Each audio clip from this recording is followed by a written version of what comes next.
गोष्ट फक्त आजचीच नाही असं म्हणण्याची वेळ आली. गोष्ट फक्त आजचीच नाही असं म्हणण्याची वेळ आली. माणसाने आजच्या सुखासाठी उद्याची राख रांगोळी केली. आजचा प्रश्न सोडवण्यास माणूस देहभान विसरला.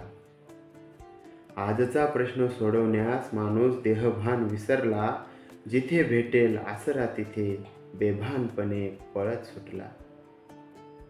स्वहित पुजारी कलियुग माणसाच्या बुद्धीत संचारले. स्वहित पुजारी कलियुग माणसाच्या बुद्धीत संचारले. म्हणून सोबतींना तुडवून माणसाने स्वहित गोंजारले. माणसाचे हे सोबती होते सृष्टीचे सर्व सजीव निर्जीव. माणसाचे हे सोबती होते सृष्टीचे सर्व सजीव निर्जीव. स्वार्थासाठी यांचा बळी घेताना माणसाला आलीच नाही कीव. कालांतराने काही सोबती माणसापासून दुरावले. कालांतराने काही सोबती माणसापासून दुरावले. सहनशीलता संपल्यामुळे काही मात्र वैरीच बनले. या घनघोर कलियुगाचा अंत कुठेतरी झाला पाहिजे.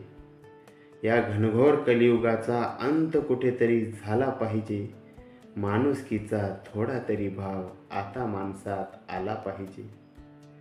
नाहीतर माणूसच संपेल सोबत नसल्या सृष्टीची. नाहीतर माणूसच संपेल सोबत नसल्या सृष्टीची.